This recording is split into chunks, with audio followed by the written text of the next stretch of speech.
Lumaki si Rafael sa isang lugar na bihira mong marinig sa balita. Isang eskinita na palaging binabaha, kung saan ang amoy ng putik ay normal at ang pangarap ay itinuturing na luho. Ang bahay nila ay gawa sa pinagtagpi-tagping yero, karton at kahoy na ilang ulit nang napalitan dahil sa bagyo. Kapag umuulan, hindi tanong kung papasok ang tubig, kundi kung hanggang saan aabot. Bata pa lang siya, sanay na siya sa salitang wala. Walang bagong damit, walang baon minsan. Walang magdadala sa kanya sa eskwela kapag may sakit ang ina niya. Pero may isang bagay na hindi nawala sa kanya. Ang paniniwalang hindi habang buhay ganito ang magiging buhay niya. Sa paaralan, tahimik si Rafael, hindi dahil wala siyang sasabihin, kundi dahil natuto siyang lunukin ng pangungutya. May mga kaklaseng tatawa sa luma niyang sapatos, may mga gurong hindi man lang siya mapansin. Minsan, narinig niyang bulungan ng kaklase niya. Sayang lang oras mo sa pag-aaral. Sa dulo, babalik ka rin sa wala. Umuwi siyang mabigat ang dibdib, pero walang luha. Dahil alam niya, kapag umiyak siya, walang mag-aangat sa kanya kundi siya rin. Tuwing gabi, habang tulog na ang buong eskinita, nag-aaral si Rafael sa liwanag ng kandila. Madalas napapaso ang daliri niya sa natutunaw na wax, pero hindi siya tumitigil. Hindi dahil madali, kundi dahil mahirap at ayaw na niyang manatili roon. May mga gabing gutom siya, may mga gabing inaantok, may mga gabing napapatanong siya kung may patutunguhan ba ang lahat ng sakripisyo. Pero sa tuwing bibitaw na siya, naiisip niya ang kanyang ina. Nakaupo sa gilid ng kama, pilit nang umingiti kahit halatang pagod na pagod na. Isang araw, bumagsak siya sa isang mahalagang exam. Para sa kanya, parang gumuho ang mundo. Umuwi siyang tahimik, bitbit ang papel na may pulang marka, pakiramdam niya ay nabigo niya ang sarili at ang ina niya. Inabot niya ang papel sa kanyang ina. Tahimik lang itong tumingin, saka hinaplos ang ulo niya. Anak, sabi nito, ang talo ay yung hindi na bumabangon.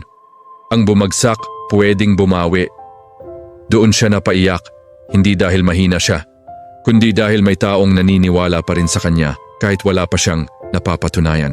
Mula noon, mas pinili ni Rafael ang disiplina kaysa aliw. Habang ang iba ay nagpapahinga, siya ay nag-aaral. Habang ang iba ay sumusuko, siya ay nagpapatuloy. Hindi siya naging perpekto, marami pa rin siyang pagkakamali.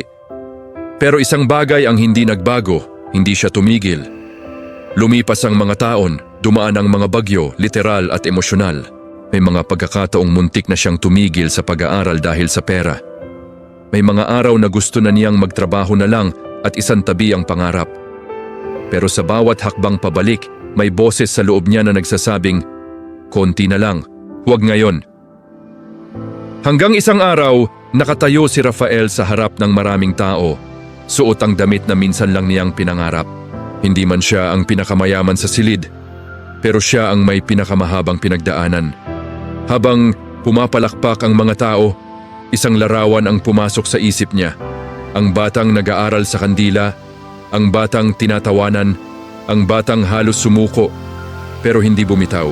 Ngumiti siya at naisip, hindi ako umangat dahil swerte ako. Umunlad ako dahil pinili kong magpatuloy kahit mahirap. At kung kinaya ko, kaya mo rin. Ang kwento ni Rafael ay malinaw na patunay na ang kahirapan ay hindi sukatan ng magiging kinabukasan ng isang tao. Maaaring doon ka isinilang, maaaring doon ka nagsimula, ngunit hindi ibig sabihin na doon ka na rin magtatapos. Ang tunay na laban sa buhay ay hindi palaging nasa labas. Madalas, ito ay nasa loob. Ang pagpili kung susuko ka ba o magpapatuloy kahit pagod na pagod ka na. Ipinapakita ng kwento na ang tagumpay ay hindi dumarating sa pinakamabilis, kundi sa pinakamatibay. Si Rafael ay hindi umangat dahil mas magaling siya kaysa sa iba, kundi dahil pinili niyang magtiyaga kahit walang kasiguruhan. May mga panahong parang walang nakakapansin sa pagsisikap mo, parang walang bunga ang bawat sakripisyo. Ngunit ang bawat gabing pinili mong magpatuloy kaysa tumigil ay unti-unting humuhubog sa taong magiging ikaw balang araw. Isa rin itong paalala na ang kabiguan ay hindi katapusan kundi bahagi ng proseso. Ang pagbagsak ay hindi nangangahulugang wala kang halaga. ibig sabihin lamang nito ay may pagkakataon ka pang bumangon ng mas matibay. Ang mahalaga ay hindi kung ilang beses kang nadapa, kundi kung ilang beses kang tumayo muli kahit masakit, kahit mag-isa, kahit walang pumapalakpak. Higit sa lahat, tinuturuan tayo ng kwento na ang Diyos ay kumikilos kahit sa mga panahong tila tahimik siya. Kapag pakiramdam mo ay mag-isa ka, kapag walang tumutulong, kapag puro luha ang puhunan mo, dun madalas mas malalim ang kanyang ginagawa. Ang mga panahong walang nakikita ang iba ay kadalasang panahon ng paghahanda para sa mas malaking layunin. Ang pangarap na pinaghirapan, ipinaglaban at hindi iniwan kahit mahirap ay hindi kailanman nasasayang.